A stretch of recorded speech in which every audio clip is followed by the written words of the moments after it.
So, friends, we come to the most important part of our course, which is the psychology, the inner fears, the limits, and the barriers that stop many people from taking this step. It's some kind of made-up problem that exists only in our heads. We think that someone will think something, someone will look at us a certain way, someone will judge us. And that's the main problem that prevents people from achieving success in life and in blogging. Why did I say in life first? Because when we develop our blog, it opens up many opportunities for us in our lives, in our personal growth, in development, in creating new connections, networking, developing business projects, finding the right people. You can't even imagine how many advantages you gain when you have a blog compared to those people or entrepreneurs who don't have one. There's a huge gap between two different people, but let's go through the points. The first is the fear of starting, panic. Oh my God, what should I do? What's the first step? What's the first action? Should I take the phone like this or take it like that? What am I going to say? Yeah, nobody cares about me. And a huge number of different questions start popping up in our heads. They start spinning like a tornado, like a whirlwind. And in the end, it all turns into a mess. We don't know where to start. We have a ton of problems, a ton of fears, and we just stay stuck in the same place. Maybe a person in that state will pick up a camera, film themselves, and there's a 90% chance their reaction will be, I don't like what I see. There will be self-discontent, there will be self-rejection, and naturally many complexes and issues ingrained by society will start to surface. And how do we deal with them? When I was teaching my students in another digital marketing course, I had a separate section on how to stop being afraid of the camera and where to even start. And here we are in this lesson, which will be divided into 4 parts. We'll go through all the points, all the key and important moments that you need to take into account. First of all, you need to understand the basics. The basics are criticism. Usually, criticism stops people from taking the first step and starting to create content. Filming is only half the battle. You also have to post it, right? And this second step to post it is the fear of criticism. I always tell everyone one important thought that I want you to highlight and remember. Criticism, hate, and everything people say about you on social media has nothing to do with you. Let's break down this thesis. What is hate? Let's make this idea even clearer. What does it mean when a person yells at another person or a person who insults another person? Who do you think has the problem, in the person who was called stupid or in the person who called someone else that? And if you know the basics of psychology, a person usually says what they don't like about themselves. So any hate directed at you is a reflection of the person who wrote it. So I start all my training sessions and lessons on how to become a blogger from this point. You dismiss the problem of hate because you understand what hate is. Once you understand what hate is, you no longer pay attention to it. Let's move on to the next lesson and dive even deeper into this topic. So let's continue. We've discussed what hate is. I hope that now you won't be held back by the thought that someone might leave you a negative comment, and you'll just take it with humor and wish all the best to the person who said something, well, not so nice. The second thing is the fear of the camera. This is something you really need to work on. And the good news is that you can definitely work on it all by yourself.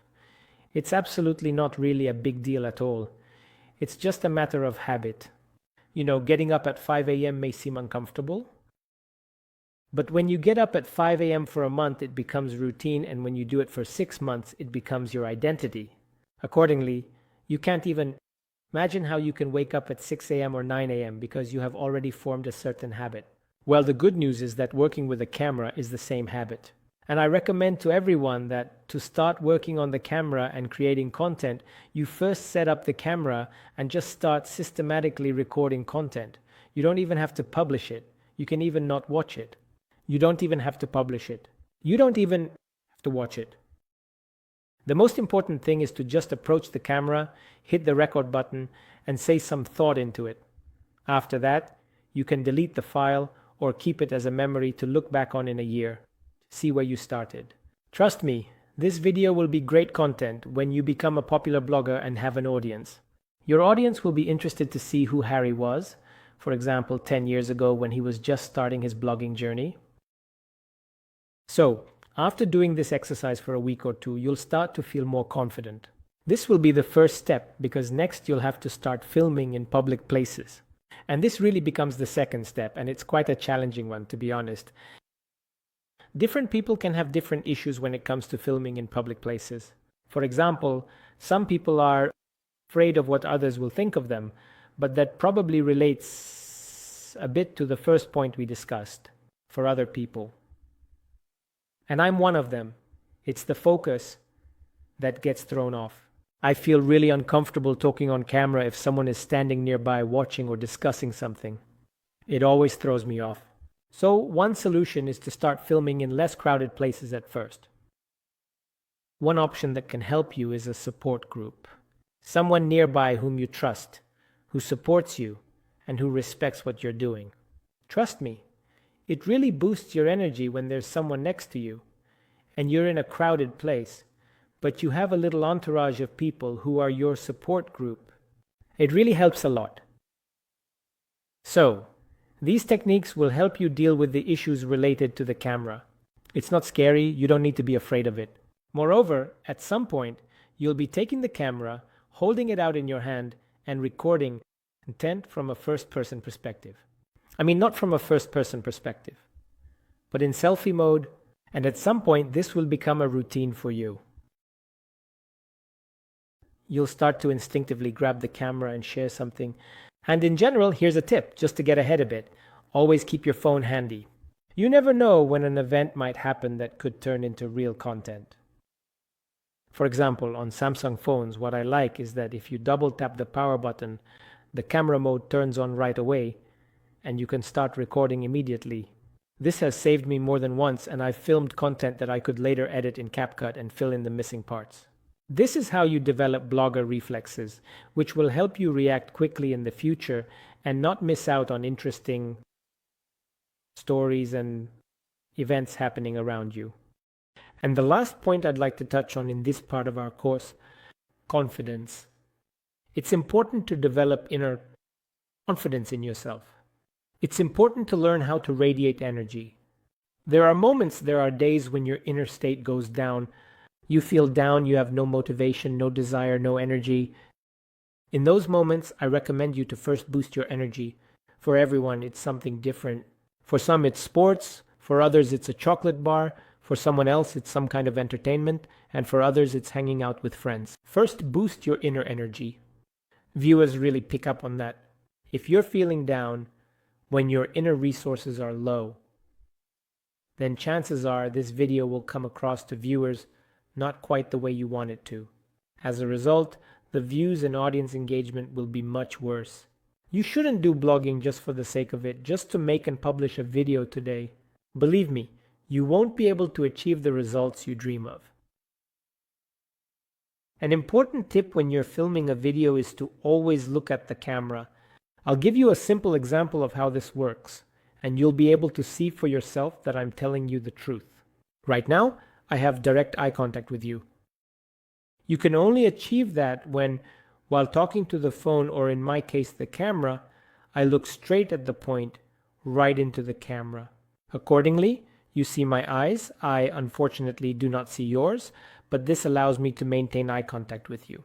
But as soon as I start to think about something and look away, we break that eye contact. And I'm talking, but it feels like I'm not really here. So, I become just a bit less interesting to you because our monologue looks more like I'm just saying something while you're over there listening, And of course, that's a huge mistake. Always maintain eye contact. Always keep that energetic bridge, because looking into each other's eyes is the most powerful tool for holding attention. As soon as you break that eye contact, you can lose the viewer. So let's summarize confidence. You'll definitely have to build that confidence in yourself over time, especially when you haven't fully dealt with the hate yet, and haven't become best friends with your camera, this confidence will be shaky. But believe me, there's a little secret here, and you know it, and surprisingly, it's simple. You just need to repeat the same action 100 times. You'll shoot 100 videos, and by the first video, you'll already feel like a fish in water. You'll become confident, you'll have your own energy, you'll get that spark, that enthusiasm already. You'll have the inner motivation to shoot videos every day. But let me remind you from previous lessons that the topic you choose to cover in your blog should be interesting to you. I've fallen into that trap myself more than once, when I ventured into a topic that wasn't really close to me, that I wasn't really interested in. And that made me not want to shoot videos. I was just burned out, and the burnout was really intense. So, figure out your idea, understand what you like, what you want to talk about, and create a content plan that you'll follow. In the next lessons, we'll go over what a content plan is, how to create one, how to improve it, and what criteria and parameters to use to analyze your videos. Let's move on to the next lesson and discuss other topics. So let's move from theory to practice. Let's start taking our first steps in creating our blog. I hope that by now you have at least created a TikTok account and filled out your profile. So, it's important for your profile picture to be recognizable. Write a description that helps people understand what your blog will be about. And remember the lesson about the USP, or unique selling proposition. Your profile description is actually your USP. A viewer who lands on your blog should clearly understand what it's about and what kind of content you'll have. If a person is interested in sports, then fashion probably won't be very interesting to him, although I don't rule it out, people are different. Maybe they'll be interested in both topics. So now we're moving on to the first steps. Nobody was born a blogger.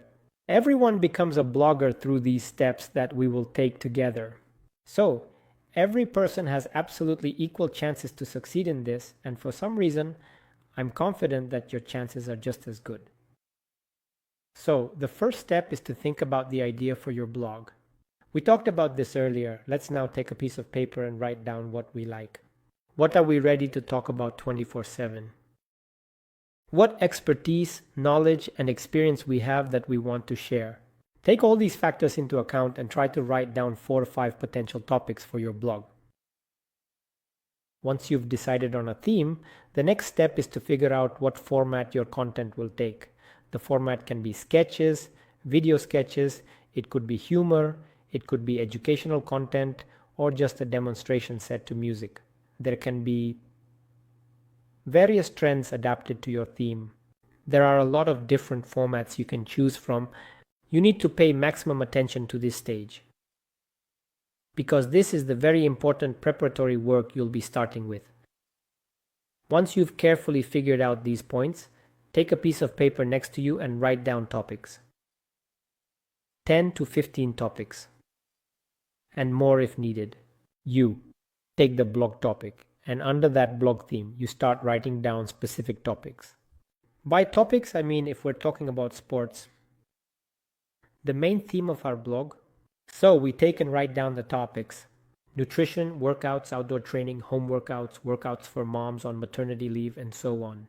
Write it all down and jot them down in detail. Understand and thoroughly understand that you have a multitude of ideas and various topics that you could potentially cover in the overarching theme of your blog. When you see the number of topics, you will understand that yes, this is the block I want to run. And yes, I have a lot to say about it. So, that's already a good start, and I congratulate you on reaching that point. Now, let's try to write a script for the first video. A little later, we will have a clear structure with you, which we will analyze what the ideal video looks like and why it should look like this in order to gain the maximum number of coverages. Right now, I'm just going to ask you to grab your camera, set it up on a tripod or somewhere by a window, and position it in front of a light source. By the way, here's a life hack. If you don't have a light source right now, you can go to your window, set your phone by the window, and the daylight will become the light source that gives you an incredibly beautiful, high-quality image. And let's see what we've got. Be sure to save all these sample videos because they will later turn into very good content for your blog. This is a memory. First steps in your journey as a blogger. In the next lesson, we'll go over the main aspects of blogging and dive deeper into this topic. I hope you've already filmed your first video and that your confidence in front of the camera is starting to grow. If not, then I hope that at least it has begun to emerge and that we will see it soon. If you're still feeling unsure, then pause this lesson, grab your phone, and try talking into it about how your day went. Share a thought or an idea with the world. Then watch it back. Share a thought or an idea with the world. And then watch it back. If there's still something you don't like, delete it and try again. I guarantee that by the 5th to 10th time, you'll start looking at yourself from a completely different angle. You'll start to notice a budding potential within yourself, and a sense of professionalism will gradually emerge, making you feel more confident. And it's really important that when you're filming these, let's say 5 videos, you analyze each subsequent video and watch them closely. So here I, for example, touch my hair too often, and here start to get nervous and fidget with my hands. So you need to keep this in mind, and in each subsequent video, you should try to do it that way. You're already trying to improve how you behave, how you move, how you speak, and how you look on camera. If you realize that you have a certain strong side, for example, mine is my left side, then you can slightly turn your face to the right so that your left side is visible. Psychologists have proven that the side we approach someone from greatly influences how the conversation will go, how the communication will unfold, and whether we can achieve our goals. The point is that our strong side gives us a certain confidence. So you need to use it when you're filming your vlog. I'll even give you a simple example. I often instinctively grab my phone with my right hand and film myself like that, even though that's not my strong side. But when I film consciously, I take the phone in my other hand and start filming from that side. So what do I get in the end? I gain confidence because I see an image that I like more. And that's exactly what the viewers pick up on when they watch your video, your vlog. They see your confidence, they feel it, they read it on an energetic level, and it really works powerfully. They see your confidence, they feel it, they pick up on it on an energetic level, and it really works powerfully. So in the next few weeks after you finish this course, you'll have a lot of work ahead of you. I would even say about 30 days, let's put it that way. Let's take a month because every day might not always work out, although I strongly recommend doing it every day. Grab the camera and start filming. This will require some investment from you, mainly in terms of time. You'll need to invest your time to develop a new skill. But I think it's no secret that to become a professional in anything, we need to spend 10,000 hours. Nothing comes easy. If you want to learn how to work great on camera, show your charisma, and learn how to speak, believe me, you have a lot of learning ahead of you. You might need to take some additional courses. For example, at one point I took a public speaking course to understand how to speak, how to articulate, and how to convey my thoughts. And you won't believe it, but I'm still learning. I learn from the best. When I see someone better than me, I definitely learn from them. And that's what I recommend to you. The learning process is a continuous one. He doesn't stop anywhere because if you're not learning today, tomorrow you'll fall back a few steps. So in the next 30 days, you'll need to work hard, create content, and shoot videos. And we'll talk about what kind of videos in the upcoming lessons.